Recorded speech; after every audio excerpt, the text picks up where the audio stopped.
This is the St. Johns County Real Estate Auction Report brought to you by Vanta Quality Assets. You can find us at vantallc.com.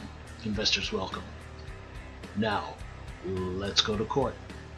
My wife and I will be vacationing right around here in this area, in this beautiful island, somewhere in the world.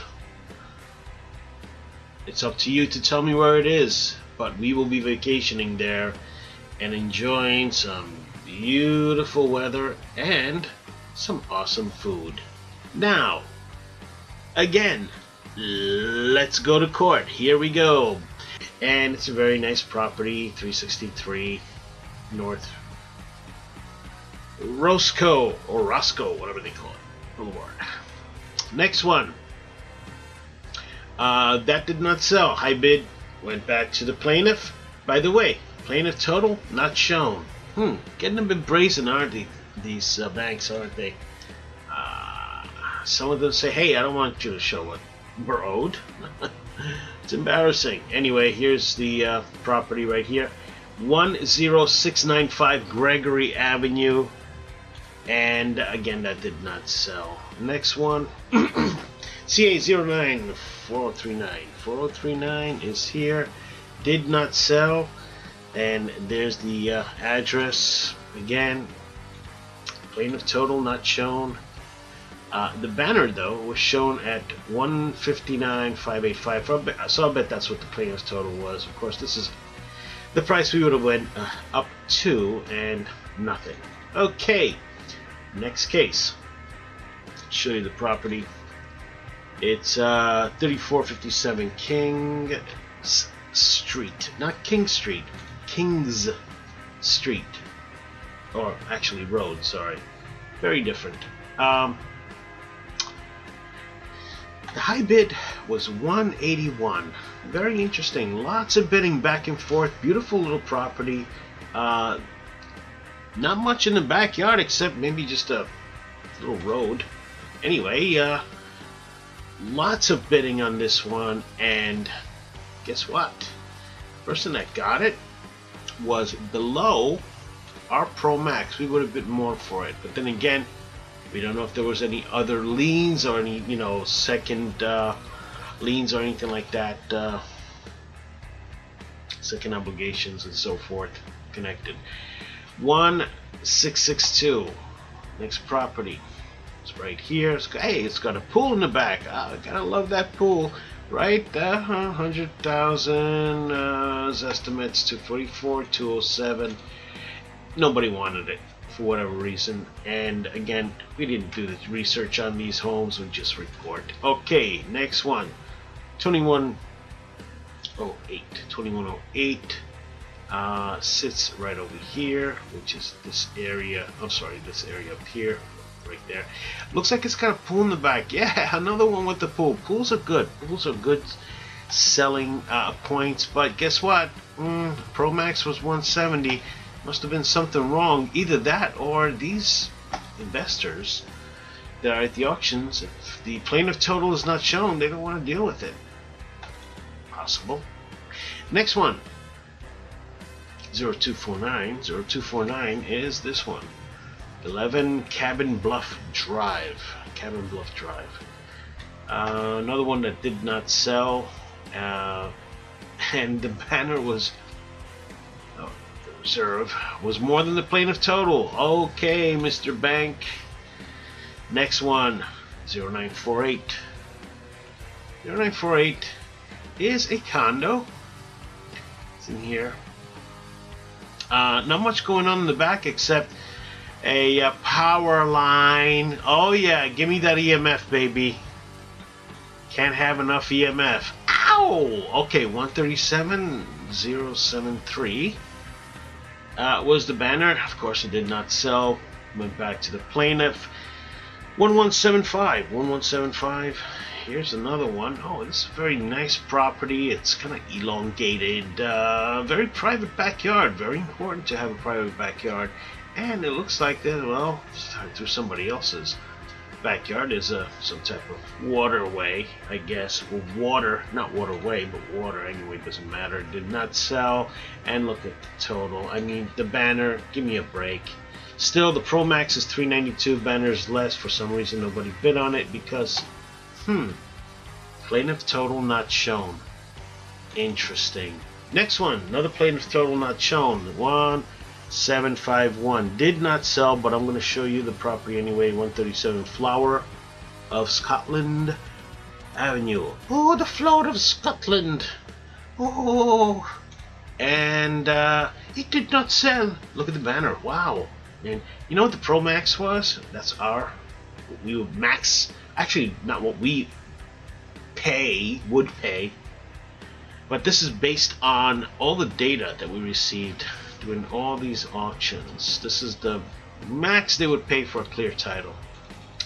And when I say they, I am talking about the pros at the auction. Here we have 3507 Camel Road. What I don't like about this, look at the area. I mean, you got mobile home park here.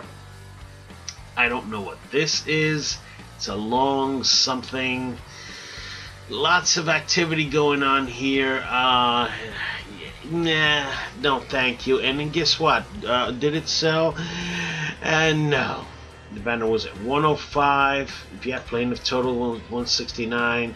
Still much higher than what it should have been. And no, it did not sell. Don't know what the bank is thinking of this.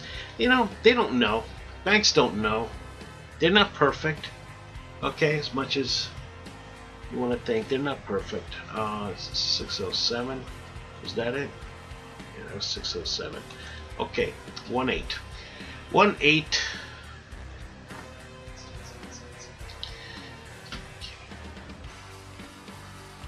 It's right here. And ooh, let's look at this one. Very nice property. Of course, it canceled. So. And look at the plaintiff total, $4,844. Yet the estimate on the house, the Zillow estimate, which is not always very accurate, but it's close, $527. Something is wrong with that house. Something like a big lien or some type of IRS lien or tax lien. I don't know. Anyway, here's another one, 13,000 plaintiff total. Banner was more. High bid was 100, went back to the bank. His estimate is 143. This is, of course, a condo. No one touched it. No one touched it. Next one. And it's the last one. That did not sell. Just wanted to show you anyway. 301 Redwood Lane. Yeah, it did not sell. But look at the plaintiff total as opposed to the actual estimate of the house itself. Interesting. Probably lots of baggage there. Anyway, that's all she wrote when it comes to the court. And in other news, according to Compounded Interest by Anthony Sanders, there is no recovery. See, the mortgage purchase applications drop 1.56 from previous week down to 16%. Down 16% from last year. Something to think about. Something to think about if you're a real estate investor at this particular point in time. Great to buy at the low, but will it go lower? Let's look at the average 30-year fixed. It's still inching up a bit. Lots and lots of people say, oh, it's going to go up.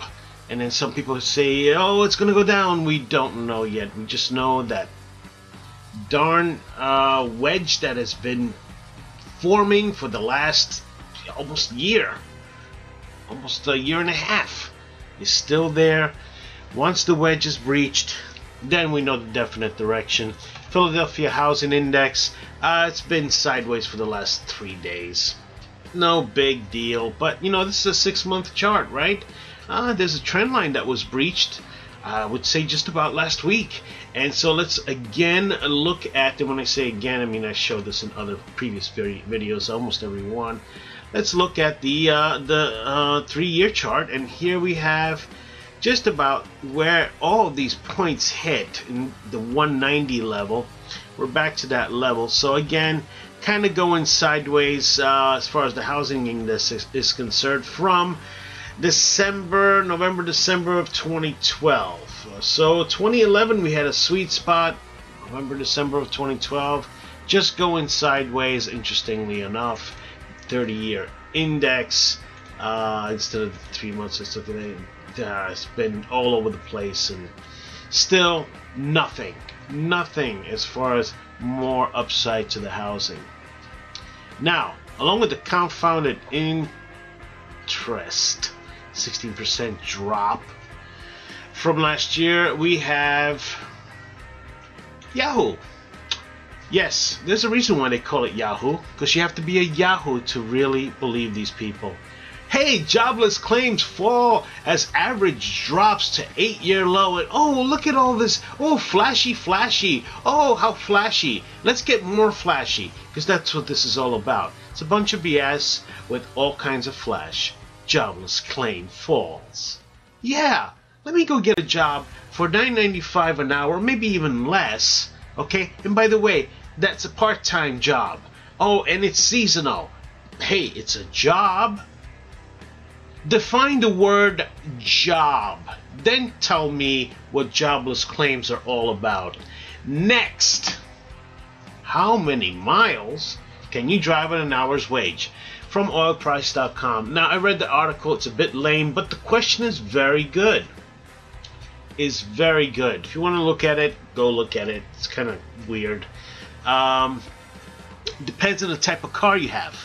Okay? So, it depends on where you live. A lot of that. But, you know, answer the question yourself. Very insightful. Very insightful. Anyway, may or may not go next week to the auction. I don't know. Company is going to have to be put on hold until I come back from that beautiful island I showed you before.